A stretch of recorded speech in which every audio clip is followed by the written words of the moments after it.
Hello students, welcome back to physics with Shubham sir. आज हम लोग एसी सर्किट्स में नया लेक्चर लेके आ गए हैं, एसी सर्किट 09।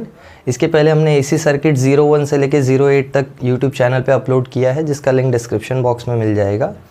आज का जो लेक्चर होने वाला है वो न्यूमेरिकल्स होने वाला है टॉपिक का। जितने भी एसी सर्किट्स टॉपिक के न्यूमेरिकल्स हैं वो हम लोग सॉल्व करने वाले हैं। न्यूमेरिकल्स के लेक्चर्स में दो पार्ट में डिवाइड करता हूँ। पहले मैं स्टेट बोर्ड के न्यूमेरिकल्स सॉल्व करने वाला हूँ, जो कि महाराष्ट्र स्टेट बोर्ड के न्यूमेरिकल्स हैं। फिर इसके बाद हम लोग एनसीईआरटी के न्यूमेरिकल्स भी सॉल्व करेंगे, और ये सारे अनसॉल्व न्यूमेरिकल्स होने वाले हैं। सॉल्व न्यूमेरिकल्स वो तुम बुक से रेफ़र कर सकते हो, कोई इशू नहीं है। अगर उसमें कुछ डाउट है तो मुझे कमेंट बॉक्स में बता देना, बट हम लोग यहाँ अनसॉल्व न्यूमेरिकल्स करेंगे। तो आज जो हम लोग ये स्पेसिफिकली एसी सर्किट 09 में करेंगे वो महाराष्ट्र बोर्ड के न्यूमेरिकल्स होंगे। तो आज हम लोग करने वाले हैं न्यूमेरिकल्स ऑफ HSC मतलब महाराष्ट्र स्टेट बोर्ड के हम लोग सारे न्यूमेरिकल सॉल्व करने वाले हैं, और ये अनसॉल्व न्यूमेरिकल्स होंगे। जितने भी अनसॉल्व न्यूमेरिकल्स दिए हैं बुक में वो सारे हम सॉल्व करेंगे, ठीक है। इसके बाद एसी सर्किट्स 10 भी लेके आऊँगा मैं, जिसमें हम एनसीईआरटी के सारे न्यूमेरिकल सॉल्व करने वाले हैं। तो आई होप एसी सर्किट्स का जितना थियरी पार्ट है वो सबको क्लियर होगा। अगर क्लियर नहीं है, थियरी में कुछ भी डाउट है, तो एसी सर्किट 01 से लेके 08 का सारा लिंक है डिस्क्रिप्शन बॉक्स में, तुम जाके वहाँ देख सकते हो। विद टाइटल अटैच्ड है, मतलब क्या टाइटल है, कैसे है, जो भी टॉपिक में तुमको डाउट है वो टॉपिक तुम सर्च भी कर सकते हो या डिस्क्रिप्शन बॉक्स से डायरेक्टली जा सकते हो, ठीक है। तो आई होप सबको क्लियर हुआ होगा आज के वीडियो में क्या होने वाला है। So I think we should start directly now. चलो स्टार्ट करते हैं unsolved numericals of HSC board. मैं ये बुक सबको बता देता हूँ जिस बुक से मैं न्यूमेरिकल सॉल्व कर रहा हूँ। ये वो बुक है महाराष्ट्र स्टेट बोर्ड की 12th फिजिक्स की बुक, जिसमें से मैं न्यूमेरिकल सॉल्व करने वाला हूँ। आई होप सबको क्लियरली विजिबल होगा ये। इस बुक में पेज नंबर 305 पेज पे जो भी अनसॉल्व न्यूमेरिकल्स हैं एसी सर्किट चैप्टर के, उसको मैं यहाँ पे सॉल्व करने वाला हूँ, ठीक है। तो यहाँ मैं हेडिंग दे देता हूँ unsolved numericals of 12th physics HSC, ठीक है। आई होप इतना डिस्टिंक्शन क्लियर होगा नेविगेट करने के लिए कि कौन से न्यूमेरिकल्स चल रहे हैं। तो मैं इसको रखता हूँ पूरे वीडियो में, मैं इसको ऐसे ऊपर ही रखता हूँ ताकि जब भी तुम देखो तो तुमको समझ में आए कि क्या चल रहा है। ओके चलो स्टार्ट करते हैं। न्यूमेरिकल पार्ट जो है वो स्टार्ट हो रहा है क्वेश्चन नंबर 12 से। 305 पे क्वेश्चन नंबर 12 से स्टार्ट होता है न्यूमेरिकल्स। उसके पहले सारे थियरी क्वेश्चंस है, वो भी देख लेना। उसमें अगर तुमको किसी क्वेश्चन में डाउट है या जैसा भी कोई भी छोटा मोटा डाउट है, या जो एक MCQs है उसमें डाउट है, तो बता देना मुझे, मैं सॉल्व कर दूंगा, ठीक है। मैं स्टार्ट करने जा रहा हूँ क्वेश्चन नंबर 12, जो कि पहला अनसॉल्व्ड न्यूमेरिकल है। देखेंगे सब लोग ध्यान से।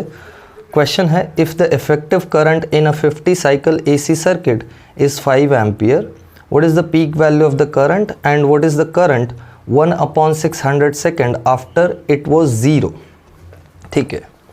तो हम लोग स्टार्ट करते हैं। हमको बोला है 50 साइकिल मतलब साइकिल फ्रीक्वेंसी दी हुई है 50।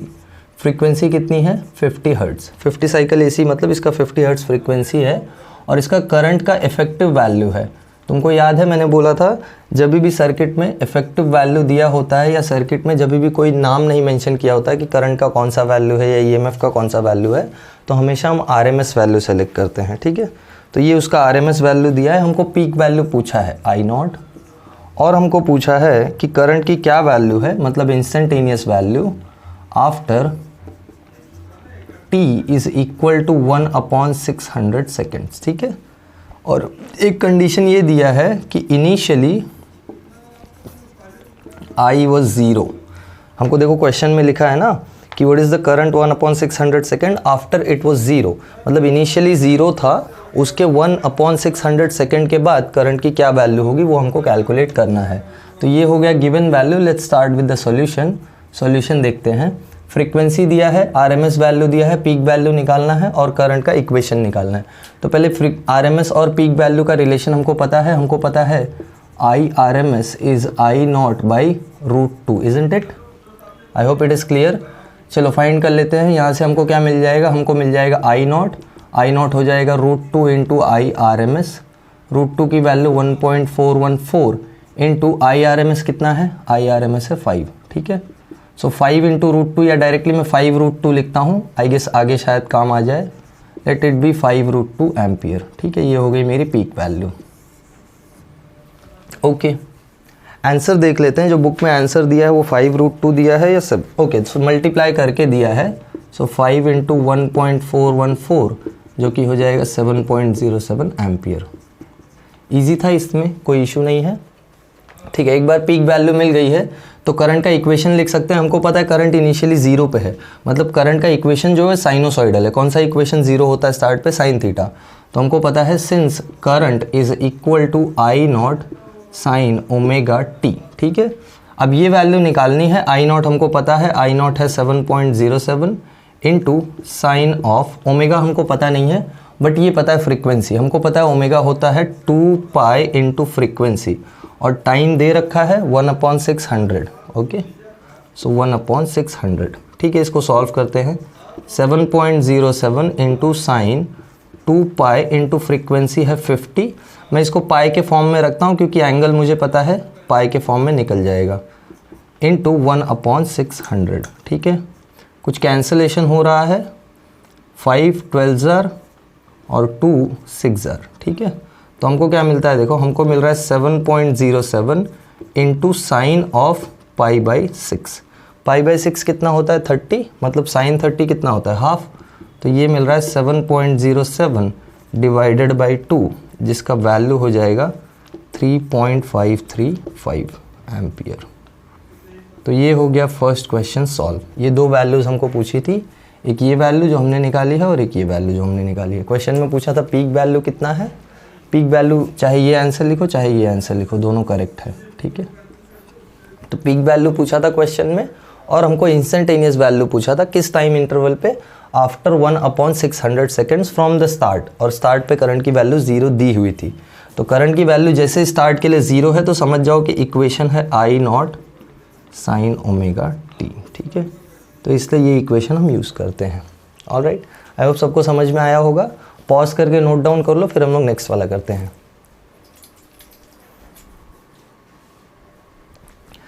ओके, आई होप सबने नोट डाउन कर लिया था।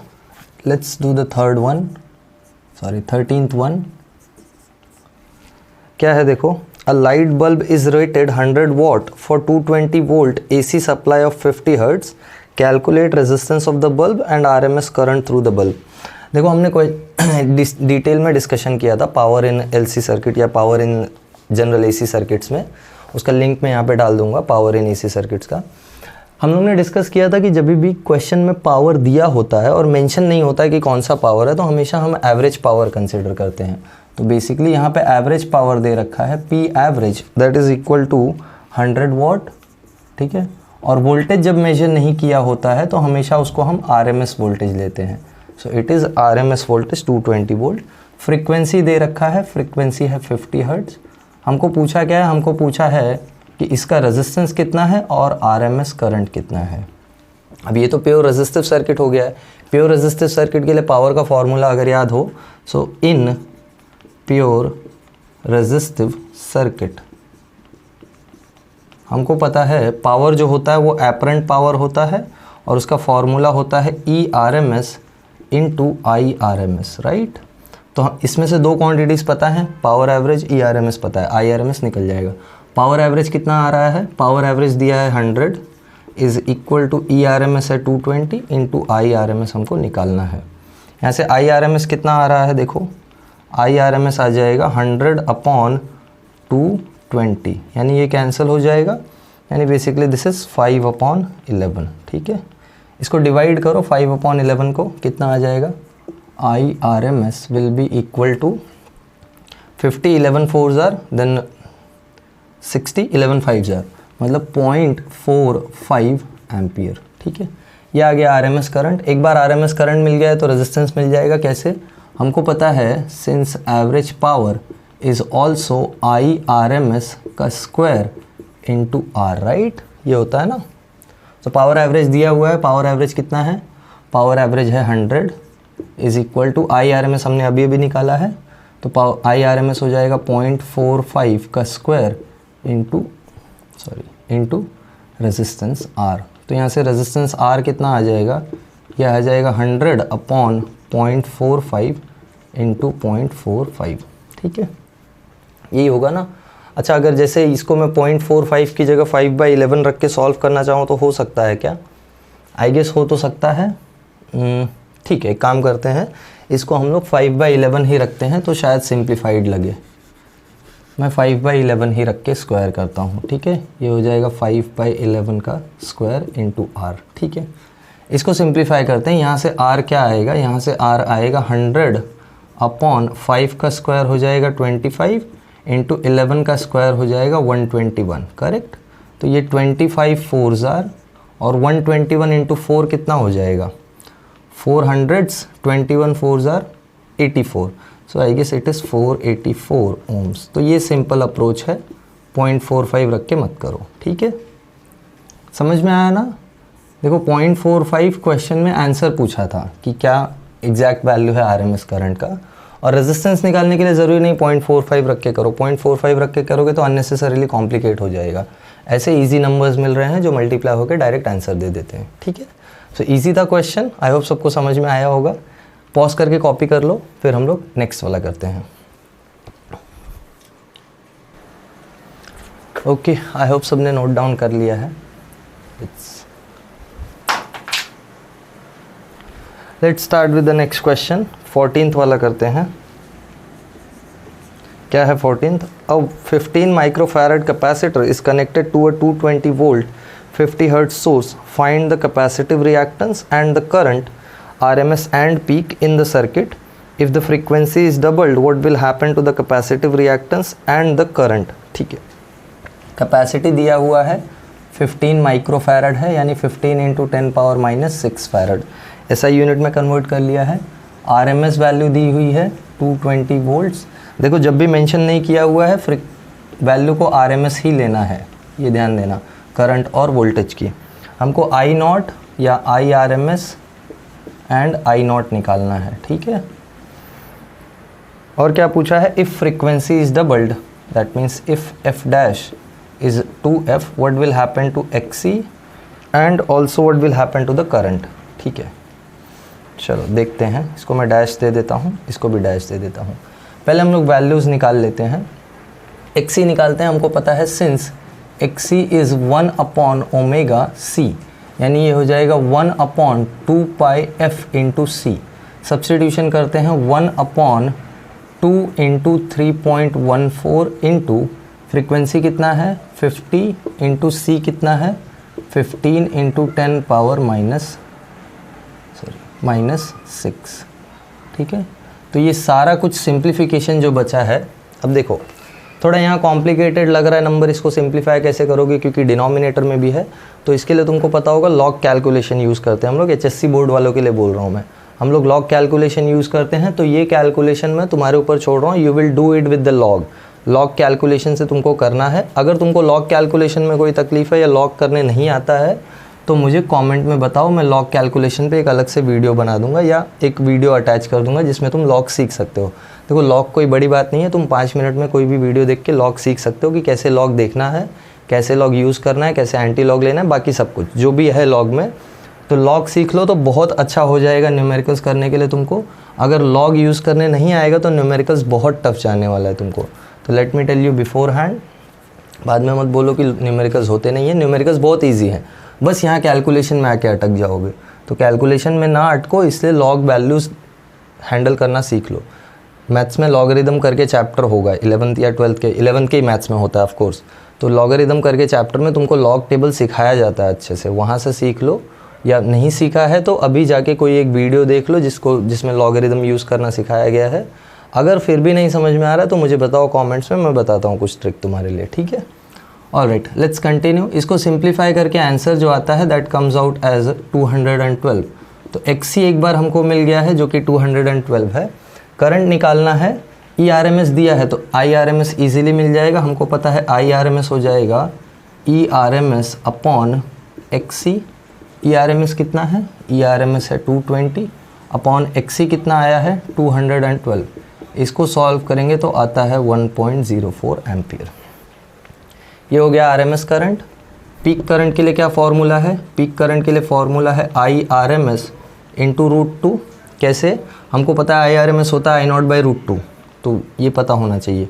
सो ये हो जाएगा 1.04 इंटू 1.414, इसको सिंप्लीफाई करेंगे तो वी गेट 1.47 एम्पियर। ये मैं वैल्यूज़ कैसे लिख रहा हूँ, ये वैल्यूज़ मैं लिख रहा हूँ लॉग कैलकुलेशन करके। तो तुम भी लॉग कैलकुलेशन करना सीख लो। ये तो सिंपल मल्टीप्लिकेशन है, ये तो कर लोगे, कोई बड़ी बात नहीं। ये डिवीजन भी सिंपल है, कर लोगे। नहीं कर पा रहे हो तो लॉग से कर लो, ठीक है। लास्ट में पूछा है इफ़ फ्रीक्वेंसी इज़ डबल, ठीक है। ज़रा समझो, XC का फॉर्मूला क्या होता है, वो होता है 1/2πf इंटू सी, राइट। ओके, तो यहाँ से क्लियरली समझ में आ रहा है कि XC is inversely proportional to frequency, correct. अगर XC फ्रीक्वेंसी को इन्वर्सली प्रोपोर्शनल है और फ्रीक्वेंसी को तुमने डबल किया तो XC हाफ हो जाएगा ना। So therefore if f dash is 2f then XC dash will be XC/2। Inverse proportion है ना, ये डबल होगा तो ये हाफ हो जाएगा। अच्छा, अगर XC inversely proportional to frequency है और अगर मैं करंट को देखूं तो करंट तो इन्वर्सली प्रोपोर्शनल टू XC है ना। So since I is inversely proportional to XC, मतलब देखो XC हाफ हुआ है, अभी XC अपने वैल्यू से हाफ हुआ तो करंट डबल हो जाएगा ना।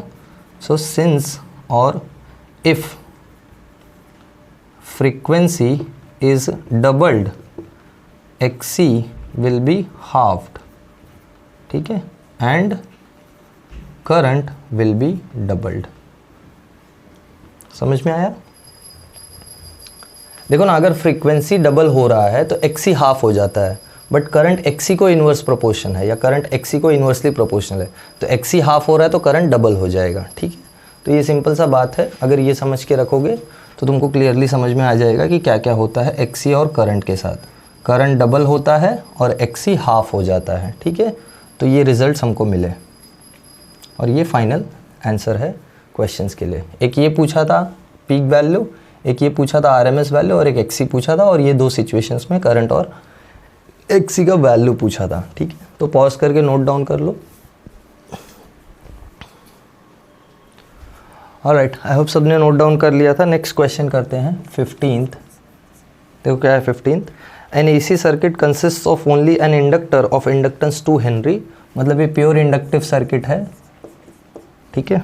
क्या बोला है, if the current is represented by a sine wave of amplitude 0.25 ampere and frequency 60 hertz.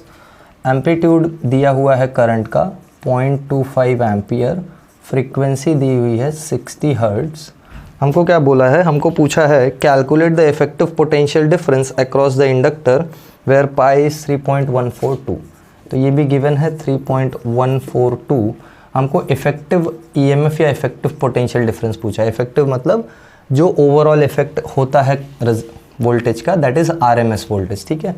तो इससे हमको दिखाई पड़ रहा है हम पीक वोल्टेज निकाल सकते हैं। क्यों? क्योंकि हमको पता है सिंस फॉर इंडक्टिव सर्किट, ध्यान दो, इंडक्टिव सर्किट के लिए हमको पता है I0 जो होता है वो होता है E0/XL ना। ये प्योर इंडक्टिव सर्किट में हमने किया है, AC सर्किट 03। तो यहाँ से E0 का वैल्यू क्या आ जाएगा, E0 का वैल्यू आ जाएगा I0 into XL, right. Substitute करते हैं, I0 कितना है 0.25, XL होता है ओमेगा L, या मैं यहाँ पे ऊपर सब्स्टिट्यूशन कर देता हूँ फिर यहाँ नीचे वैल्यूज़ डालता हूँ। तो ये हो जाएगा I0 इंटू ओमेगा L, यानी ये हो जाएगा I0 इंटू ओमेगा क्या होता है 2π इंटू फ्रीक्वेंसी। अब ये पूरा सब्स्टिट्यूशन कर सकते हैं हम लोग। सब्स्टिट्यूट करो 0.25 इंटू 2 इंटू पाई की value 3.142 into frequency 60 into inductance 2 Henry. सारा कुछ सब्स्टिट्यूशन कर दिया है। यहाँ से आंसर हम लोग इसको मल्टीप्लाई करके निकालेंगे तो पीक वैल्यू जो आती है that comes out as 188.4 volts, ठीक है। ये पीक वैल्यू आती है। अब ये आंसर कैसे मिला है, ऑफ कोर्स लॉग कैलकुलेशन से मिला। ये मल्टीप्लिकेशन कर लेना, मल्टीप्लिकेशन डायरेक्ट कर सकते हो तो well and good, but direct करने में बहुत टाइम जाएगा, इसलिए आई वुड सजेस्ट कि लॉग से करना। नेक्स्ट हमको पूछा था इफेक्टिव EMF या इफेक्टिव पोटेंशियल डिफरेंस। तो हमको पता है सिंस ERMS होता है E0/√2, मतलब ये हो जाएगा 188.4 अपॉन √2 होता है 1.414, और इसको सिंप्लीफाई करके हम लोग आंसर निकालेंगे तो आंसर आता है 133.32 वोल्ट्स। देखो बुक में देख रहा हूँ, इसका ये मतलब नहीं कि मैंने बुक में आंसर लिखा है। बुक में जो ऑलरेडी आंसर दिया है वो मैं देख के लिख रहा हूँ, और ये आंसर आ जाएगा लॉग कैलकुलेशन से, ठीक है। तो लॉग कैलकुलेशन कर लेना तो ये आंसर भी तुमको मिल जाएगा। ये सब छोटे छोटे कैलकुलेशंस है, यहाँ फंसने का मतलब नहीं है ना। और यहाँ मैं लॉग कैलकुलेशन करके तुमको दिखाऊंगा तो वीडियो अननेसेसरीली लेंदी हो जाएगा। हाँ, अगर तुमको लॉग कैलकुलेशन नहीं आता है, कुछ प्रॉब्लम है लॉग कैलकुलेशन में, तो मुझे बताओ, उसके लिए मैं एक अलग से वीडियो बना दूंगा कि लॉग कैसे यूज़ करते हैं। ओके, सो इसको कॉपी कर लो पॉज करके, फिर हम लोग नेक्स्ट वाला करते हैं। ओके, आई होप सबने कॉपी कर लिया था। नेक्स्ट वाला क्वेश्चन देखते हैं 16th। Alternating EMF of E is equal to 220 sin 100 pi t is applied to a circuit containing an inductance of 1 upon pi Henry. Write an equation for instantaneous current through the circuit and what will be the reading of the AC galvanometer connected in the circuit. ध्यान देना, जब भी हम लोग कोई भी current measuring device या voltage measuring device AC circuit के थ्रू लगाते हैं तो हमको पता है एसी करंट या एसी वोल्टेज कांस्टेंट तो रहता नहीं है, तो वो कौन सा करंट या कौन सा वोल्टेज मेजर करेगा, वो मेजर करेगा आरएमएस वैल्यू, ठीक है। तो गैल्वेनोमीटर में रीडिंग पूछा है, मतलब आरएमएस करंट का वैल्यू पूछा है। ओके, हमको इक्वेशन दे रखा है E is equal to E naught की वैल्यू दी है 220 साइन 100 पाई टी, फाइन, ठीक है। ये इक्वेशन दे रखा है हमको, इससे क्लियरली दिखाई पड़ रहा है कि ईएमएफ का जो इक्वेशन है वो इस फॉर्म में है ना, स्ट्रेट फॉरवर्ड दिख रहा है ना, ई नॉट साइन ओमेगा टी, और ओमेगा क्या आ जा रहा है 100 पाई, ठीक है। हमको पूछा है कि अगर इंडक्टेंस 1 अपॉन पाई हेनरी है तो तुम बताओ कि करंट का इक्वेशन क्या हो जाएगा, ऑल्सो आरएमएस करंट की वैल्यू क्या हो जाएगी, ठीक है। तो आरएमएस करंट निकालने के लिए सीधे सीधे पता है पीक करंट निकालना पड़ेगा, और पीक करंट निकालने के लिए इक्वेशन चाहिए होगा। So let's write the equation. We know since in inductive circuit current क्या करता है, current lags by pi by 2 radian phase, pi by 2 phase से लैग करता है ना, ईएमएफ लीड करता है। तो करंट का इक्वेशन क्या हो जाएगा, करंट का इक्वेशन हो जाएगा आई नॉट साइन, जो भी फेज़ है, अगर इसका फेज़ ओमेगा टी है तो ये हो जाएगा omega T minus pi by 2। समझा इक्वेशन सबको, करंट लैग करता है पाई बाई 2 फेज से, तो इसलिए ये इक्वेशन आया है, ठीक है। प्योर इंडक्टिव सर्किट का लिंक ऑलरेडी लगाया था मैंने, तो देख लो। आई नॉट के लिए क्या सब्सटीट्यूट कर सकता हूँ, डायरेक्टली आई नॉट मुझे पता नहीं है, बट हमको पता है I naught is E naught upon XL into sine omega T की जगह हमको पता है क्या है 100 पाई टी, सो ये हो जाएगा 100 pi T minus pi by 2। Is that correct? Okay, let's find the final equation. I is equal to E naught substitute करो, ई नॉट कितना है 220, सो 220 अपॉन एक्सएल क्या हो जाएगा ओमेगा एल इंटू साइन, ये ऐसे ही चलने दो, 100 pi T minus pi by 2, ठीक है। सिंप्लीफिकेशन करते हैं, 220 अपॉन ओमेगा कितना है, ओमेगा यहाँ से दिखाई पड़ रहा है 100 पाई है, ठीक है, सब्सटीट्यूट कर दो 100 पाई इंटू एल कितना है 1 अपॉन पाई, तो 1 अपॉन पाई, 1 अपॉन पाई से पाई कैंसिल हो जाएगा, ये 1 अपॉन पाई से पाई कैंसिल हो जाएगा, तो एक्सप्रेशन डायरेक्टली मिल रहा है हमको, देखो 1 अपॉन पाई से ये पाई कैंसिल होगा, 100 से 220 डिवाइड हो जाएगा तो क्या मिल जाएगा 2.2 sine 100 pi T minus pi by 2। यही वो इक्वेशन है जो हमको पूछा था इंस्टेंटेनियस करंट का, तो ये एक आंसर आ गया। दूसरा हमको पूछा है कि गैल्वेनोमीटर क्या करंट डिटेक्ट करेगा, मतलब गैल्वेनोमीटर में से आरएमएस करंट जो फ्लो करेगा वो देखना है हमको। सो पीक वैल्यू दिखाई पड़ रहा है यहाँ से क्लियरली, आई नॉट कितना आया है 2.2 एम्पियर, ठीक है। सिंप्लीफाई कर लेते हैं, आई आर एम एस कितना होता है, आई आर एम एस होता है आई नॉट बाई √2, यानी ये हो जाएगा 2.2 upon 1.414, so therefore I R M S is equal to, इसको डिवाइड करोगे तो आंसर आता है 1.555, ठीक है, एम्पियर। तो ये रीडिंग गैल्वेनोमीटर डिटेक्ट करता है, ओके। ये दूसरा आंसर जो क्वेश्चन में पूछा था। आई होप सबको क्वेश्चन में समझ में आया होगा क्या करना था, एक इंस्टेंटेनियस करंट का इक्वेशन निकालना था। इंडक्टिव सर्किट है, करंट लैग करता है पाई बाई 2 से, तो हमने वो इन्फॉर्मेशन यूज़ किया और इक्वेशन लिखा, बस बाकी रह गया था आई नॉट का वैल्यू निकालना। आई नॉट का वैल्यू मिल गया ई नॉट बाई एक्सएल से। यहाँ सिंप्लीफिकेशन है, ठीक से देखो, कुछ भी अगर डाउट है तो रेफ़र करो एक बार वापस। मैंने दो बार एक्सप्लेन किया है क्या हुआ है यहाँ पे। ये 1/π से 1/π से पाई कैंसिल हो गया, 220/100 किया तो 2.2। तो ये I0 की वैल्यू मिल गई है और ये तुम्हारा ओवरऑल इक्वेशन मिल गया है। फिर I0 का वैल्यू यूज़ करके IRMS कैलकुलेट कर लिया। ठीक है, पॉज करके नोट डाउन करो। ओके, आई होप सबने नोट डाउन कर लिया था। नेक्स्ट क्वेश्चन देखते हैं 17th वाला। देखो क्या है। A 25 microfarad capacitor, a 0.10 Henry inductor and a 25 ohm resistor are connected in series with an AC source whose EMF is given by E equal to 310 sin 314 t volt. What is the frequency, reactance, impedance, current and phase angle of the circuit? ठीक है, current mention नहीं किया है, मतलब RMS current calculate करना है। देखते हैं, पहले इक्वेशन लिख लो और वैल्यूज़ लिख लो। क्या क्या दिया है? सी दिया है 25 माइक्रोफैरड, यानी ये हो जाएगा 25 × 10⁻⁻6 फैरड। ओके, नेक्स्ट क्या दिया है? रेजिस्टेंस दिया है 25 ओम्स, और क्या दिया है? इंडक्टेंस दिया है 0.10 हेनरी। फिर हमको क्या दिया है? ईएमएफ का इक्वेशन दिया है, E is equal to 310 sine 314 t volts. कुछ चीज़ें पूछी हैं, फ्रीक्वेंसी पूछा है, रिएक्टेंस पूछा है। अच्छा, रिएक्टेंस तुमको याद है, ये of course series LCR circuit है ना, हमको बोला ये सब कुछ सीरीज में कनेक्टेड है। तो सीरीज एलसीआर सर्किट में ओवरऑल रिएक्टेंस क्या होता है? ओवरऑल रिएक्टेंस एक्सएल और एक्सी का डिफरेंस होता है। तो ये पूछा है हमको अभी पता नहीं है एक्सएल बड़ा है एक्सी बड़ा है या जो भी, डिफरेंस निकालना है। हमको पूछा है इम्पेडेंस यानी Z, और लास्टली हमको पूछा है करंट एंड फेज एंगल, मतलब आरएमएस करंट पूछा है एंड फाई पूछा है। ठीक है, अब ये फाई हमको पता है इम्पेडेंस ट्रायंगल से आएगा, तो उतना थोड़ा कनेक्शन रखो।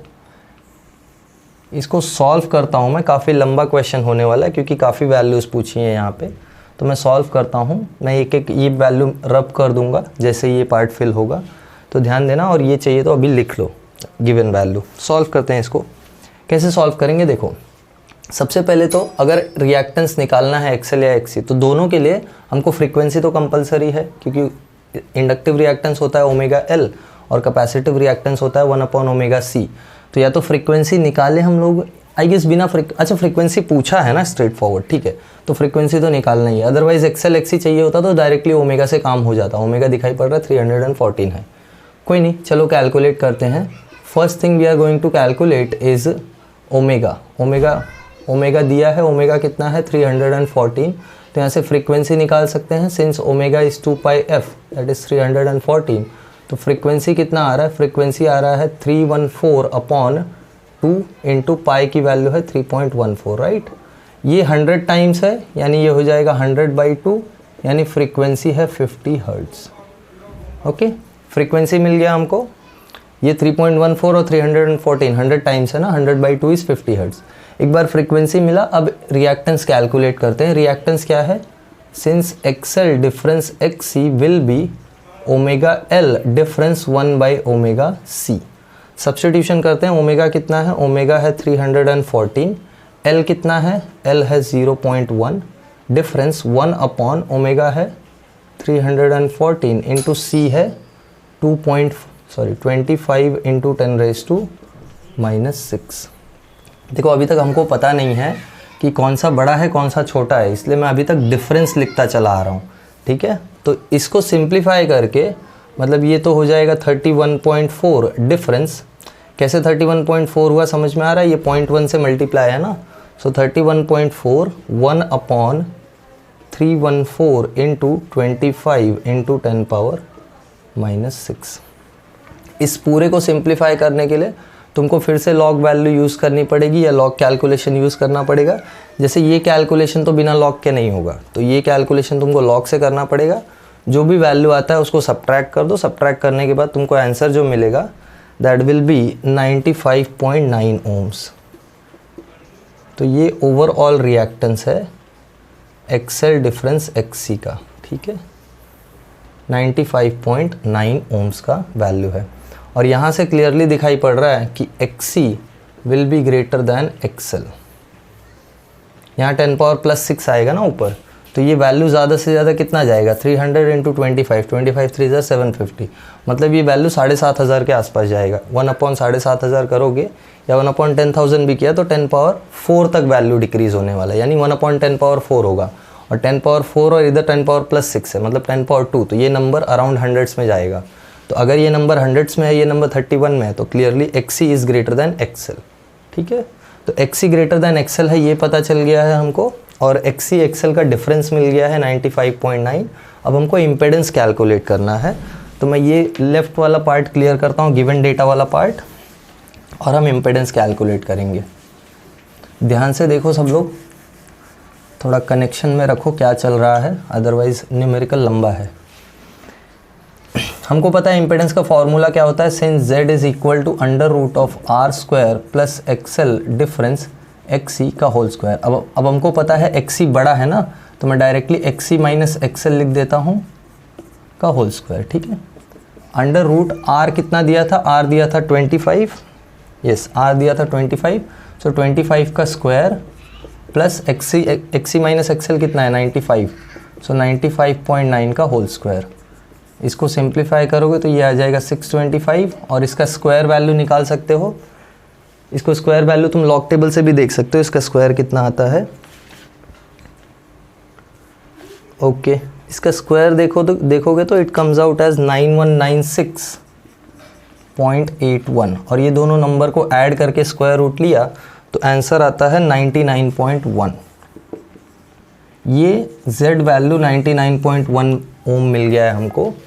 और ये वैल्यू कहाँ से आया है, ये दोनों ऐड कर लेना, नंबर जो मिलेगा उसका स्क्वायर रूट लॉग टेबल से चेक कर लेना, तो वहाँ से तुमको 99.1 आंसर आ जाएगा। ठीक है, एक बार z मिल गया, अब हमको फेज एंगल और करंट कैलकुलेट करना है ना। ठीक है, करंट कैसे मिलेगा, फर्स्ट आई नॉट मिल जाएगा, आई नॉट हो जाएगा E naught by Z, E naught है 310, देखो क्वेश्चन में दिया है ना ईएमएफ का इक्वेशन, 310 साइन 314 t, तो करंट का इक्वेशन मिल जाएगा, ये हो जाएगा 310 अपॉन जेड, जेड है 99.1 ओम्स।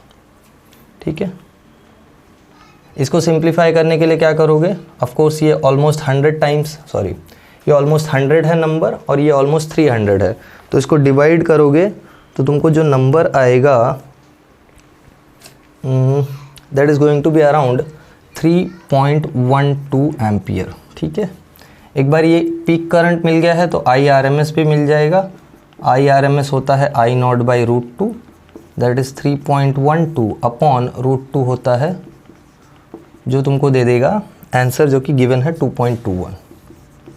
ठीक है, तो ये आ गया RMS करंट। अब एक लास्ट चीज़ बचा है कैलकुलेट करने को, दैट इज़ फेज़। ठीक है, फेज़ कैलकुलेट करते हैं, फेज़ क्या आएगा। अब ये पार्ट मैं क्लियर करता हूँ।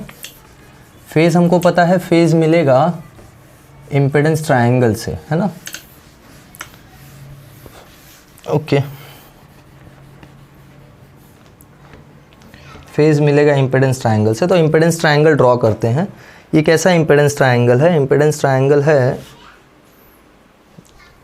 ये इम्पीडेंस ट्रायंगल है ऐसा, ये करंट का वैल्यू है, ये एक्सी माइनस एक्सएल का वैल्यू है इधर, ध्यान देना एक्सी और एक्सएल में एक्सी बड़ा है। ठीक है, और ये है तुम्हारा रेजिस्टेंस, तो यहाँ तुम्हारा ओवरऑल इम्पीडेंस है, और ये फेज़ तुमको निकालना है। ठीक है, तो हमको पता है फेज़ का फॉर्मूला होता है tan phi is equal to XC minus XL upon tan theta, निकालोगे तो क्या हो जाएगा, ऑपोजिट अपॉन एडजेसेंट, यानी रेजिस्टेंस।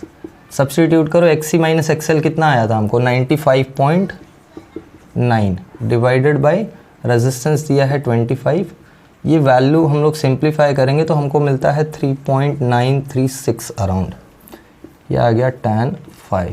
वापस ये वैल्यू कहाँ से आई है, ये वैल्यू आई है लॉग कैलकुलेशन से, लॉग कैलकुलेशन कर लेना, इसका लॉग डिफ्रेंशिएट करके, सॉरी सबट्रैक्ट करके फिर एंटी लॉग चेक कर लेना, तो ये तुमको नंबर मिल जाएगा 3.936 या अराउंड 836 मिलेगा। ठीक है, 3.836 936 जो भी मिलता है वेरीफाई कर लेना। और फाई क्या हो जाएगा, फाई हो जाएगा tan इनवर्स ऑफ 3.836। अब एंगल देखने के दो ऑप्शन है तुम्हारे पास लॉग टेबल में, या तो तुम एंगल डिग्रीज में देख सकते हो या तो रेडियन में देख सकते हो। डिग्रीज में देखोगे तो उसको रेडियन में कन्वर्ट करना पड़ेगा by multiplying it with pi by 180, वो रेडियन में कन्वर्जन हो जाएगा। और वो सारा कुछ करके जो तुमको आंसर आता है that comes out as 1.31 radian. ठीक है, तो ये हो गया फेस कैलकुलेशन, फेस की वैल्यू 1.31 रेडियन। काफ़ी लंबा न्यूमेरिकल था, तो थोड़ा कनेक्शन में चलना। क्या चल रहा था, पहले हमने फ्रीक्वेंसी निकाली जो पूछा था using the formula omega, omega दिया था तो ओमेगा इज़ 2πf, वहाँ से फ्रीक्वेंसी मिल गया। दूसरा हमको एक्सी एक्सएल का डिफरेंस या एक्सएल एक्सी का डिफरेंस पूछा था, वो कैसे मिलेगा, हमको पता है एक्सएल होता है ओमेगा एल और एक्सी होता है 1/ωc। तो ओमेगा दिया है, एल दिया है, सी दिया है, उसको सिंप्लीफाई किया, ओमेगा एक्सी एक्सएल का डिफरेंस निकाला, आता है 95.9। फिर z पूछा था, z का फॉर्मूला हमको पता है ये होता है सर्किट में, इसमें सारा कुछ सब्स्टिट्यूशन करके सिंप्लीफाई किया तो आता है 99.1 ohms, again using log calculation. फिर नेक्स्ट हमको करंट पूछा था, करंट मेंशन नहीं किया था, तो ऑफकोर्स हमको आरएमएस करंट पूछा था, तो उसको करने के लिए हमको पहले पीक करंट निकालना पड़ा, पीक करंट का यूज़ करके आरएमएस करंट निकालना पड़ा। ठीक है, और आरएमएस करंट आता है 2.21। एक बार आरएमएस करंट मिल गया, लास्ट चीज़ जो पूछा था that was phase angle. Phase angle निकालने के लिए हमको पता है इम्पेडेंस ट्रायंगल चाहिए होगा, तो ये हमारा इम्पेडेंस ट्रायंगल है जिसमें से फेज एंगल के लिए tan phi का फॉर्मूला है, जिसको सिंप्लीफाई करके आंसर आता है 1.31 रेडियन। ओके, तो पॉज करके ये कॉपी कर लो, फिर हम लोग नेक्स्ट वाला करते हैं। Okay, I hope note down कर लिया था सबने। Let's do the next one, 18th question number 18 है, a capacitor of 100 microfarad, a coil of resistance 50 ohm and an inductance 0.5 Henry are connected in series with a 110 volt 50 Hz source. Calculate the RMS value of the current in the circuit. देखो, ये series LCR circuit है, capacitance दिया है 100 microfarad, यानी ये हो जाएगा 10⁻⁻6 farad. Okay, resistance दिया है 50 ओम्स और इंडक्टेंस दिया है कितना, 0.5 हेनरी। ठीक है, अब वोल्टेज मेंशन नहीं किया है, मतलब ये आरएमएस वैल्यू दी हुई है हमको, so this is ERMS that is 110 volts, और इसका फ्रीक्वेंसी दे रखा है, फ्रीक्वेंसी कितना है 50 हर्ट्ज़। फाइन, हमको पूछा है कि आरएमएस करंट कितना है, IRMS, तो हमको पता है IRMS होता क्या है, ERMS अपॉन Z, मतलब Z निकालना पड़ेगा पहले इस सर्किट का। Z कैसे निकालोगे ये सर्किट का, Z निकालने के लिए हमको फॉर्मूला है, since Z is equal to √R² plus XL difference XC the whole square. ठीक है, अभी तक हमको पता नहीं है कि XL बड़ा है या XC बड़ा है, तो मैं इसी को आगे कैरी फॉरवर्ड करता हूँ, मैं कर लेता हूँ Z², ये हो जाएगा R² plus XL difference XC का होल स्क्वायर। मैं साथ में सॉल्व करता हूँ, R² यानी 50 का स्क्वायर कितना हो जाएगा 2500 प्लस XL पहले निकालना पड़ेगा, XL होता है ओमेगा L डिफरेंस, XC होता है ओमेगा 1/ωc का स्क्वायर। ठीक है, चलो सिंप्लीफाई करते हैं। Z² इज इक्वल टू, मैं Z² क्यों लेके चल रहा हूँ, क्योंकि स्क्वायर रूट में रखने से बार बार लिखने में प्रॉब्लम होगा और लास्ट में हम डायरेक्टली स्क्वायर रूट ले लेंगे। ठीक है, ये आ रहा है 2500 प्लस ओमेगा L निकालेंगे तो ओमेगा होता है 2π × f, तो ये हो जाएगा 100πf, यहाँ से ओमेगा निकाल सकते हो, ओमेगा होगा 2πf और f 50 है तो ये हो जाएगा 100π, राइट। तो ओमेगा पता है 100π है, सब्स्टिट्यूट करते हैं यहाँ, ये हो जाएगा 100π × L कितना है 0.5 डिफरेंस 1/ωc, ओमेगा फिर से है 100π और c कितना है ज़रा देखो, ये -6 और ये 10⁻+2, यानी इसको मैं 10⁻⁻4 लिख सकता हूँ ना। देखो इतना सिंप्लीफिकेशन तो होना चाहिए, अदरवाइज फंस जाओगे न्यूमेरिकल्स में। ठीक है, -6 और ये 10⁻+2, तो ये 10⁻⁻4। ठीक है, ओके, तो यहाँ आ जाएगा 10⁻⁻4 और इस पूरे का है होल स्क्वायर। ठीक है, इस पूरे का है होल स्क्वायर।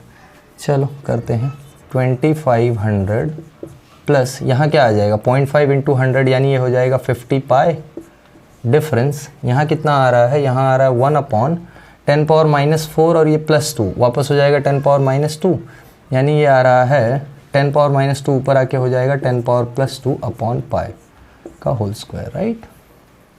ठीक है, इतना वैल्यू मिल रहा है हमको, ये हो जाएगा 2500 प्लस 50π², मैं इसको सब्ट्रैक्ट कर लूँ या अच्छा यहाँ से देख के बताओ कौन सा वैल्यू ज़्यादा है, ये है 50 × π और ये है 100/π, तो क्लियरली दिखाई पड़ रहा है 50 × π ज़्यादा हो जाएगा ना। अरे 100/3.14 करोगे तो नंबर कहाँ जाएगा, नंबर ऑलमोस्ट 30 के अराउंड जाएगा, और ये ऑलरेडी 50 है, उसमें 3 से मल्टीप्लाई करना है, तो एक्सेल बड़ा है, ठीक है। तो मतलब ये हो जाएगा 50 पाई माइनस 100/पाई का होल स्क्वायर। समझ में आया ये अभी, ठीक है। 2500 प्लस 50 पाई इंटू पाई हो जाएगा 50 पाई का स्क्वायर माइनस 100/पाई इस पूरे का होल स्क्वायर। अब ये सिंप्लीफाई कर सकते हो, पाई वैल्यू रख के, पाई हो जाएगा 3.14, सो 2500 प्लस 50 इंटू पाई स्क्वायर होता है 9.85 माइनस 100/3.14 द होल स्क्वायर, ठीक है। इस पूरे नंबर को सिंप्लीफाई करेंगे तो मुझे जो नंबर मिलता है वो मैं लिख देता हूँ। जो नंबर मिलता है दैट नंबर इज़ अराउंड 138.65, ठीक है। सो 2500 प्लस 138.65 का होल स्क्वायर, इसका होल स्क्वायर करके z निकाल सकते हैं। ये z स्क्वायर चल रहा है अभी तक, ध्यान देना। 2500 प्लस इसका स्क्वायर मैं लिख देता हूँ, इसका स्क्वायर हो जाएगा 19,223.82, ठीक है। ये इसका स्क्वायर हो जाएगा, और दोनों को ऐड किया तो नंबर क्या मिलेगा, दोनों को ऐड किया तो नंबर मिलता है 21,723.82, 21,723.82। तो फाइनली यहाँ से z निकाल सकते हैं हम, z इसका स्क्वायर रूट लेके मिल जाएगा, और इसका स्क्वायर रूट लोगे तो z आता है 147.39 ओम्स। देखो ये इतने बड़े बड़े नंबर्स हैं, इसलिए मैं कैलकुलेशन यहाँ नहीं कर रहा हूँ। कैलकुलेशन यहाँ करने का प्रॉब्लम ये है कि जगह नहीं है बोर्ड पे, प्लस टाइम इतना कंज्यूमिंग होगा कि वो यहाँ पे मैं लॉग एक एक वैल्यू लिख के फिर एंटी लॉग लेके फिर सॉल्व करना पड़ेगा। तो लॉग कैलकुलेशन इसलिए मैं तुम्हारे ऊपर छोड़ रहा हूँ क्योंकि लॉग कैलकुलेशन हर स्टूडेंट को आना चाहिए अगर तुमने साइंस लिया है, क्योंकि न्यूमेरिकल्स में हर जगह ये लगने वाला है, not only in physics, chemistry के भी न्यूमेरिकल्स में, और केमिस्ट्री न्यूमेरिकल्स में तुमको बेहिसाब लॉग कैलकुलेशन करना पड़ेगा, तो वहाँ के लिए तो कंपलसरीली चाहिए, और फिजिक्स तो तुम छोड़ ही नहीं सकते हो न्यूमेरिकल्स के लिए। तो देख लो, अगर लॉग कैलकुलेशन सीखना है तो अभी सीख लो, क्योंकि फिर आगे के न्यूमेरिकल्स में प्रॉब्लम होगा, ठीक है। इट्स वेरी ईजी, बहुत ईजी होता है, बस तुमको खाली कुछ वैल्यूज़ देखनी है और लिखनी है, दैट्स ऑल। वैल्यूज़ देख के लिख के ऐड सब्ट्रैक्ट करके हो गया सॉल्यूशन, ठीक है। लास्ट में तुमको पूछा था आरएमएस करंट ना, तो आरएमएस करंट निकाल लेते हैं। आई आरएमएस हो जाएगा ई आरएमएस अपॉन जेड। ई आरएमएस कितना आया है, ई आरएमएस आया है, अच्छा दिया था ना 110, ठीक है, 110 अपॉन जेड है 147.39। इसको सॉल्व करोगे तो आंसर आता है 0.75 एम्पियर, ठीक है। बुक में जो आंसर दिया है दैट इज़ 0.816, तो ये आंसर में करेक्शन कर लेना, बुक में 0.75 एम्पियर आंसर आता है।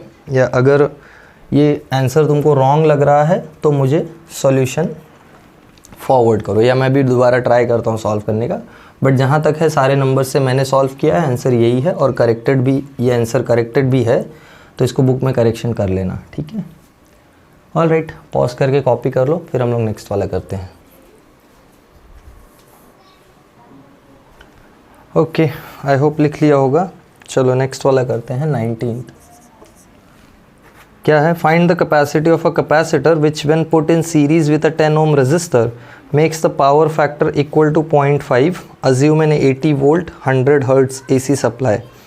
देखो ये RC सर्किट है, तो स्टेट बोर्ड वालों थोड़ा ध्यान से सुन लो, महाराष्ट्र स्टेट बोर्ड वालों, तुम्हारे पोर्शन में RC सर्किट या LR सर्किट है नहीं, ये NCERT में है, तो मैंने करा दिया था।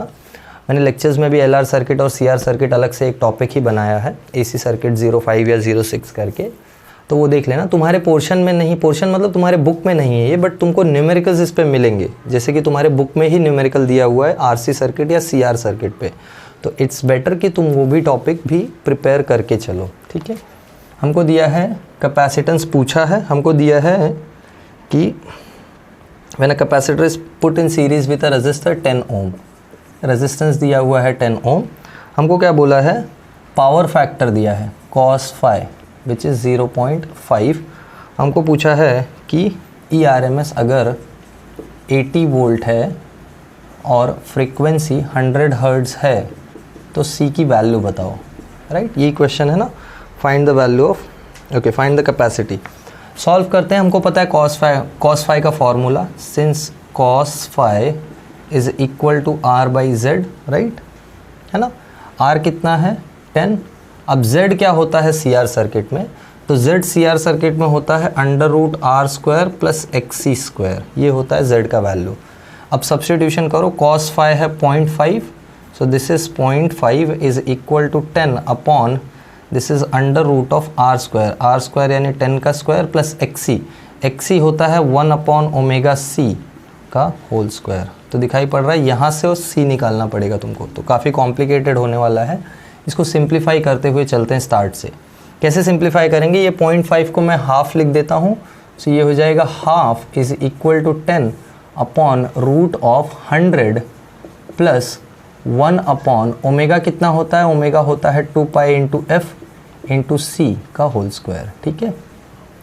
दोनों तरफ स्क्वायर कर लेते हैं क्योंकि ये स्क्वायर रूट ही परेशान करने वाला लग रहा है, तो स्क्वायर कर लेते हैं दोनों तरफ, स्क्वायर रूट को हटा देते हैं। तो ये हो जाएगा 1/4 इज इक्वल टू 100 अपॉन, यहाँ स्क्वायर करोगे तो 100 हो जाएगा ना, अपॉन 100 प्लस 1/, इसका स्क्वायर कर लो, ये हो जाएगा 4π² f² c², राइट, है ना। अब सिंप्लीफाई करते हैं, ये पूरा उठा के यहाँ मल्टीप्लाई करो, इसको यहाँ मल्टीप्लाई करो, तो ये हो जाएगा 100 plus 1/4π² f² c² is equal to 400, right. ये 100 इधर जाके सब्ट्रैक्ट हो जाएगा, तो हमको मिल रहा है 1/4π f² c² is equal to 300, right. यहाँ से c² क्या आ जाएगा, c² आ जाएगा, c² उधर जा सकता है, ये इधर, तो c² हमको मिल रहा है 1/, ध्यान से देखना, 4π यानी 4 इंटू 3.14 इंटू f², f कितना है 100, इसका स्क्वायर हो जाएगा 10⁴ और 300 इधर आ गया, राइट। मतलब मल्टीप्लिकेशन जो है वो 4 इंटू 3 का कर सकते हैं, दैट विल बी 12, और 10⁻2 है इधर और इधर 4 है यानी 10⁻6, 10⁻6 में ऊपर ले लेता हूँ, तो ये हो जाएगा 1/4 3 12 इंटू पाई, ऐसे ही रहने दो, 12π यानी 12 इंटू 3.14 इंटू 10⁻⁻6 ऊपर आ गया। ये c² की वैल्यू है, ध्यान देना। c² निकालना पड़ेगा हमको, ओवरऑल नंबर क्या आ रहा है, c² will come out as, फिर से इसका लॉग कैलकुलेशन करना पड़ेगा तुमको, और लॉग कैलकुलेशन करके जो नंबर मिलता है that comes out as nearly 84.5 into 10⁻⁻10, ये नंबर मिलता है। कैसे 10⁻⁻10 आ रहा है, जब इसको तुम सिंप्लीफाई करोगे तो तुमको रेसिप्रोकल लेने पे आएगा 8.45 इंटू 10⁻⁻3, तो मैं चाहिए तो उसको भी लिख देता हूँ। ये रेसिप्रोकल लेने पे आता है 8.45 इंटू 10⁻⁻3 और एक 10⁻⁻6 ऑलरेडी चल रहा है यहाँ से, तो अब इसको मैं 84.5 बनाता हूँ, क्यों, क्योंकि स्क्वायर रूट 84.5 लेना ज़्यादा इजी है, और ये हो जाएगा 10⁻⁻10। तो यहाँ से c निकालेंगे तो स्क्वायर रूट आता है 9.2 इंटू 10⁻⁻5, इतना है कैपेसिटेंस का वैल्यू। चाहे तो 9.2 इंटू 10⁻⁻5 फैरेड लिखो या 92 माइक्रो फैरेड लिखो, दोनों एक ही नंबर्स हैं, ठीक है। सो आई होप सबको ये समझ में आया होगा। पॉज करके नोट डाउन करो, फिर हम लोग नेक्स्ट वाला करते हैं।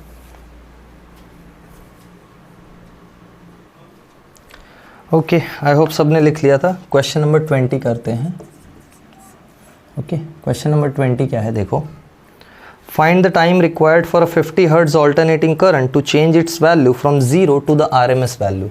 मतलब 0 से स्टार्ट हो रहा है, फ्रीक्वेंसी दिया है 50 हर्ट्ज और हमको टाइम पूछा है कि time when I becomes IRMS। हमको पता है IRMS कितना होता है, I0/√2, simple.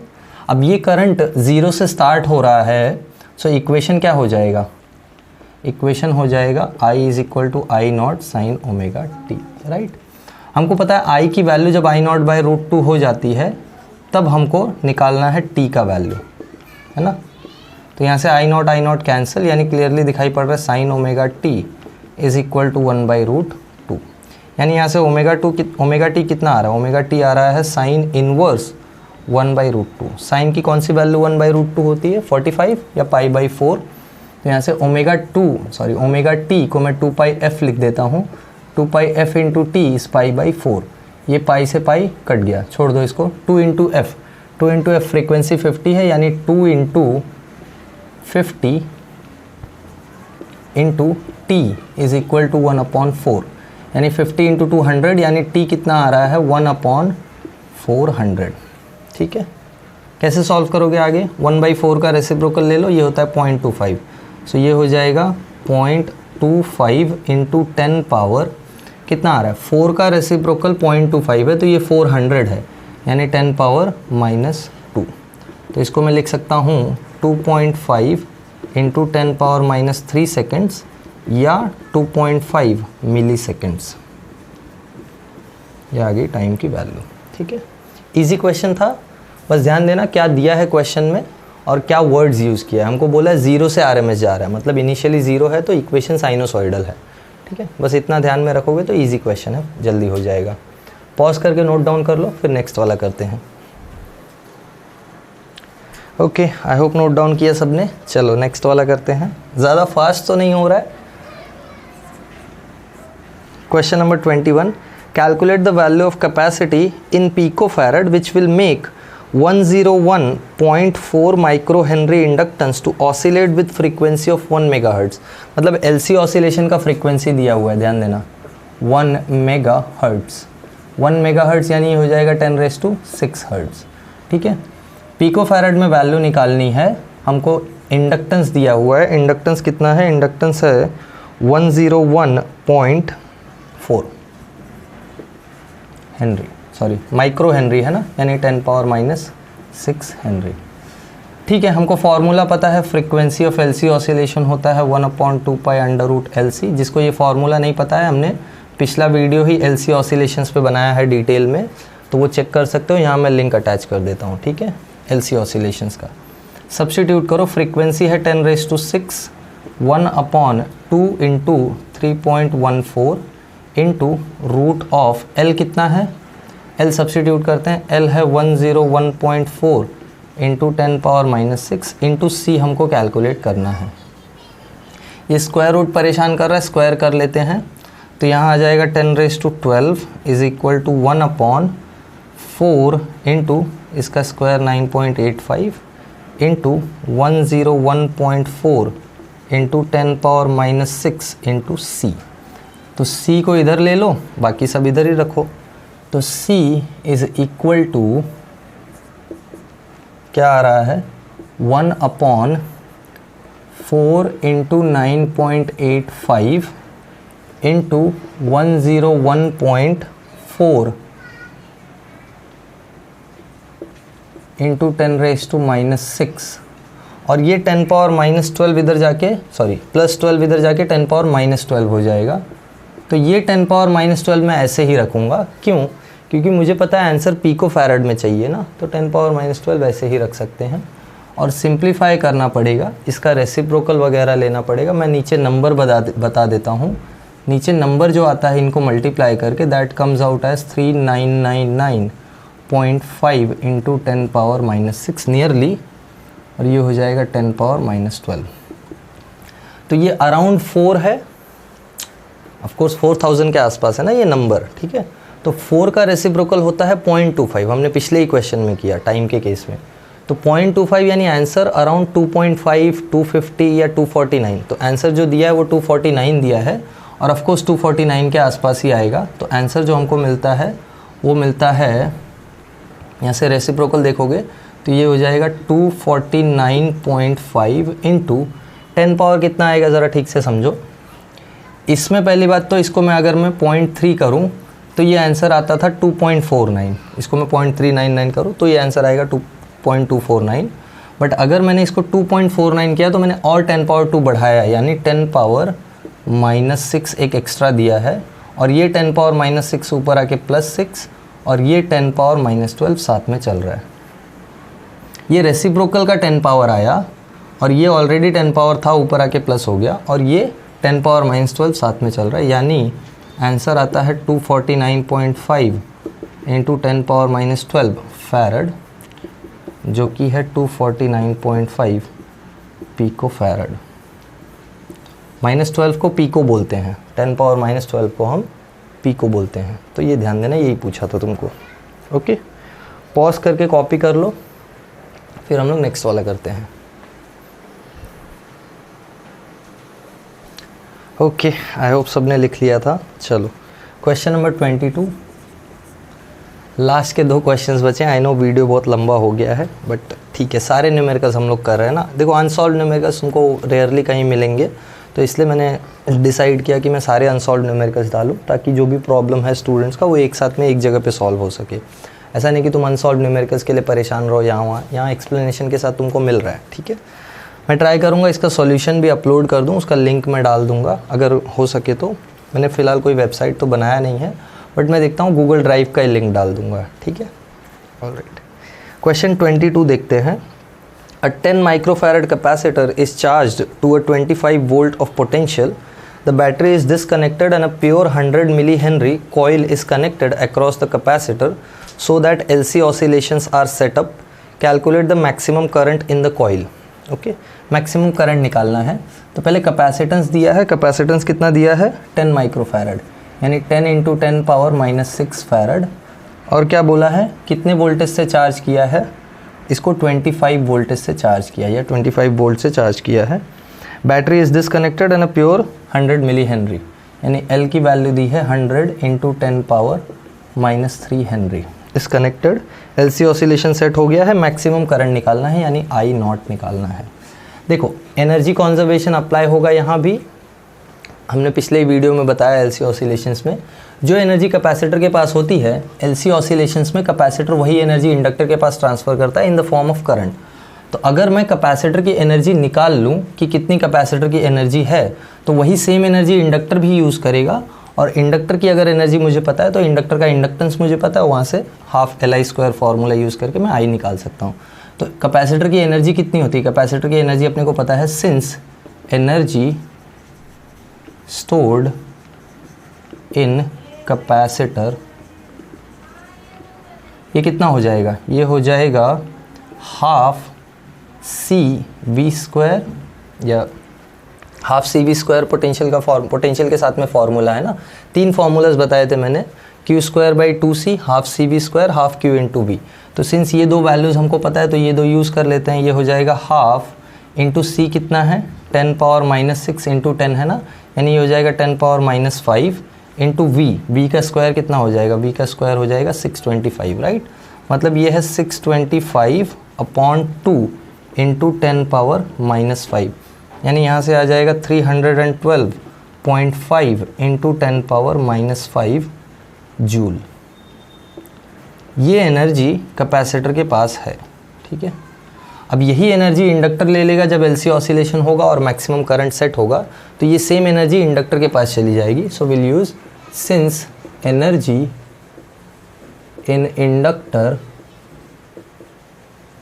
will be given or will be, let's find the energy in inductor, वो हो जाएगा हाफ LI0²। और ये एनर्जी इन इंडक्टर आएगी कहाँ से, ये आएगी कैपेसिटर से। ये LC ऑसिलेशंस का बेसिक रूल है, ठीक है।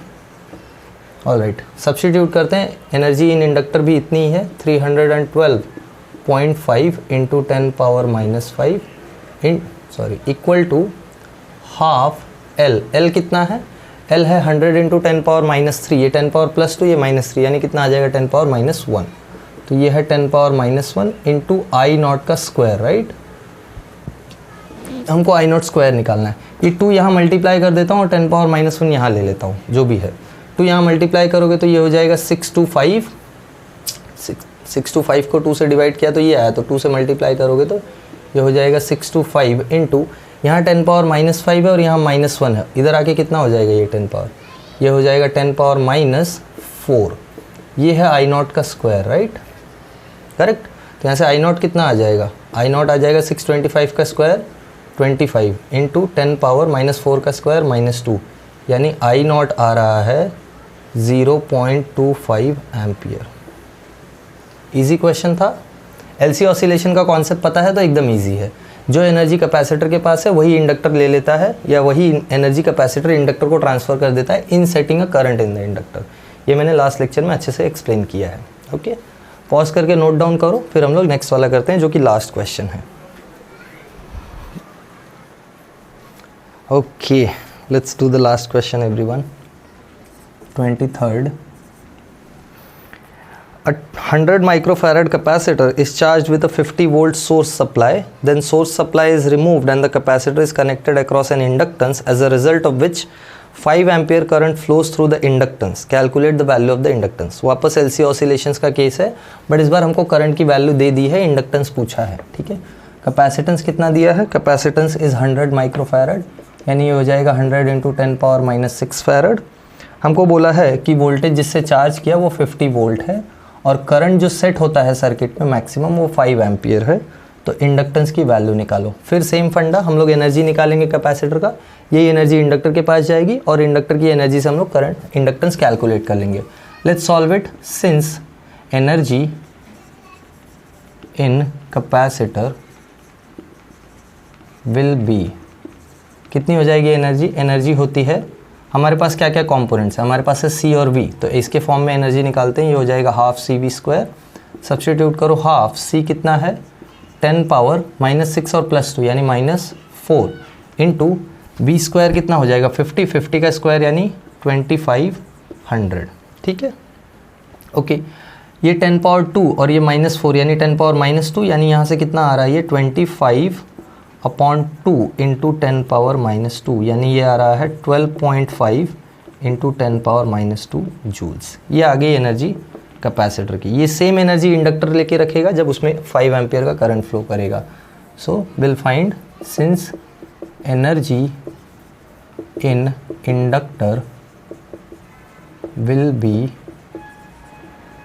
EL equal to half LI naught square and EL is nothing but EC।